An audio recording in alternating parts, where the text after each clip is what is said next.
ఉదయనాచార్యులు అని ఒక ఆయన ఉండేవారు. ఆయన వైశేషిక న్యాయ దర్శనాల్లో చాలా పెద్ద మనిషి. వైశేషిక దర్శనం అంటే ఆయన అన్ని శాస్త్రాలు అన్నీ ఉపాసన పట్టినవాడే ఆయన. అందులోనూ వైశేషిక న్యాయశాస్త్రాల్లో ఆయన దర్శనాల్లో ఆయన విశేషమైనటువంటి గ్రంథాలని రాశారు. అందుకే ఈ వైశేషిక దర్శనాలు, వైశేషిక దర్శనం, న్యాయ దర్శనానికి సంబంధించినటువంటి గ్రంథాల్లో ఎక్కడ నేరుగా ఆయన పేరుని చెప్పరు. ఆచార్యాహ అనే పదాన్ని మాత్రం గ్రంథకారులందరూ వాడతారు. ఆచార్యులు అన్నారంటే అది ఉదయనాచార్యులు అనే లెక్క. ఇప్పుడు లోకంలో కొన్ని చోట్ల ప్రెసిడెంట్ గారు అంటూ ఉంటారు. ప్రెసిడెంట్ గారు అంటే ఆయనే, మళ్ళీ ఇంకా పేరు చెప్పాల్సిన అవసరం లేదు. చైర్మన్ గారు అంటే ఇంకా మళ్ళీ అక్కడ ప్రత్యేకంగా పేరు చెప్పాల్సిన అవసరం లేదు. అదే రకంగా ఇక్కడ కూడా న్యాయ గ్రంథాల్లో, న్యాయశాస్త్రం, వైశేషిక శాస్త్రం యొక్క గ్రంథాల్లో ఎక్కడైనా ఆచార్యులు అనే పదం వచ్చిందంటే అది ఉదయనాచార్యులు వారు అని లెక్క. కాబట్టి ఈ పండితులందరూ కూడా ఆయనకు అంత పెద్ద స్థానాన్ని ఇచ్చారంటే అంత మహాత్ముడు ఆయన ఉదయనాచార్యులు వారు. ఆయన న్యాయకుసుమాంజలి అనే ఒక గ్రంథాన్ని రచించారు. ఈ గ్రంథంలో ఆయన అనేక విషయాల్ని చెప్పారు.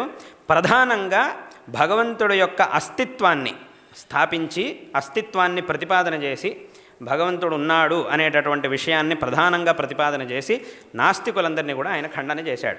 ఈ అస్తిత్వాన్ని స్థాపించే ప్రయత్నంలో ఆయన ఎన్నో ప్రమాణాలని చూపించారు. ఆ భగవంతుడు ఉన్నాడు అనేటటువంటి విషయాన్ని చెప్పడానికి యుక్తికంగా, సయుక్తికంగా ఎన్నో విషయాల్ని ఆయన ఈ గ్రంథంలో ప్రతిపాదన చేశారు. అది చాలా ప్రౌఢమైనటువంటి గ్రంథం.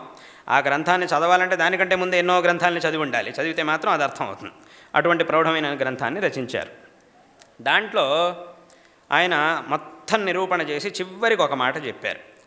అంటే ఈ మాట అనేది దీని యొక్క సారాంశం, దీని యొక్క తాత్పర్యం ఎంత గొప్పగా ఉంటుంది అని అంటే, మన యొక్క సనాతన ధర్మం మనకి ఎంత గొప్ప సంస్కారాన్ని ఇచ్చింది, ఎటువంటి ఔదార్యాన్ని మనకిచ్చింది అనేటటువంటి విషయాన్ని ఈ శ్లోకం ద్వారా మనం తెలుసుకోవచ్చు. ఏమిటా విషయం, ఏమిటా శ్లోకం అనంటే, చివరికి ఆయన భగవంతుడి యొక్క అస్తిత్వం గురించి విస్తారంగా ప్రతిపాదన చేసి ఒక మాట అన్నారు.